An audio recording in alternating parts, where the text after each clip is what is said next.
আসসালামু আলাইকুম রহমতুল্লাহি অবরাকাতু। উদ্যানের মালিকদের কাহিনী। হযরত আব্বাস রাদিয়াল্লাহু হতে বর্ণিত, তিনি বললেন, ইয়ামেনে অবস্থিত ছিল এই বাগানটি। হযরত যায়েদ ইবনে জুবায়ের রাদিয়াল্লাহু এক বর্ণনায় বলেছেন, ইয়েমেনের রাজধানী ও প্রসিদ্ধ শহর সানা থেকে ৬ মাইল দূরে অবস্থিত এই উদ্যানটি। আবার কারো মতে আবিসিনিয়ায় অবস্থিত ছিল এই বাগানটি। একজন ধর্মপরায়ণ ব্যক্তি এই উদ্যানটি তৈরি করেছিল। তিনি ফসল কাটার সময় কিছু ফসল ফকির মিসকিনদের জন্য রেখে দিতেন। তারা সেখান থেকে খাদ্যশস্য আহরণ করে জীবিকা নির্বাহ করত। এমনিভাবে ফসল মাড়ানোর সময় যেসব দানা ভুসির মধ্যে থেকে যেত, সেগুলো ফকির মিসকিনদের জন্য রেখে দিতেন। এই নিয়ম অনুযায়ী উদ্যানের বৃক্ষ থেকে ফল আহরণ করার সময় যেসব ফল নিচে পড়ে যেত, সেগুলোও ফকির মিসকিনদের জন্য রেখে দিতেন। এ কারণেই ফসল কাটা ও ফল আহরণের সময় বিপুল সংখ্যক ফকির মিসকিন সেখানে সমবেত হতো। এই সাধু ব্যক্তির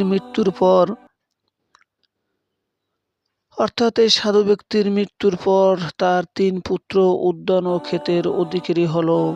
তারা পরস্পরে বলাবলি করল, আমাদের পারিবারিক পরিজন বেড়ে গেছে, সেই তুলনায় ফসলের উদ্যান কম, তাই এখন ফকির মিসকিনদের জন্য এত শস্য ও ফল রেখে দেওয়ার সাধ্য আমাদের নেই।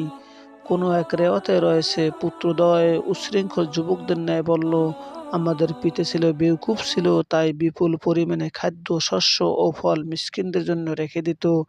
অতএব আমাদের কর্তব্য এই প্রথা বন্ধ করে দেওয়া।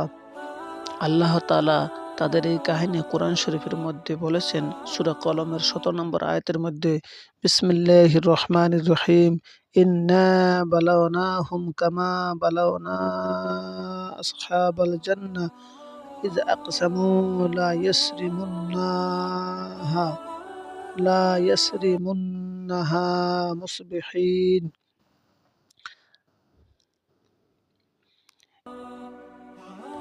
মহান আল্লাহ তাআলা সূরা কলমের ১৭ নম্বর আয়াতের মধ্যে বলেছেন, বিসমিল্লাহির রহমানির রহিম, ইন্না বালাওনাহুম কামা বালাওনা আসহাবাল জান্নাহ ইয আকসামু লা ইয়াসরিমুন্নাহা মুসবিহিন। আমি তাদের পরীক্ষা করেছি, যেমন পরীক্ষা করেছি উদ্যানওয়ালাদের, যখন তারা শপথ করেছিল যে সকালে বাগানের ফল আহরণ করবে। এবার আমরা সকাল সকালেই যে ক্ষেতের ফসল কেটে আনবো, যাতে ফকির মিসকিনরা টের না পায় এবং পিছনে পিছনে না চলে। এই পরিকল্পনার প্রতি তাদের এতটুকু দৃঢ় আস্থা ছিল যে ইনশাআল্লাহ বলারও প্রয়োজন মনে করল না। আগামীকালের কোনো কাজ করার কথা বলার সময় ইনশাআল্লাহ আগামীকাল এ কাজ করব, এটা বলা সুন্নত।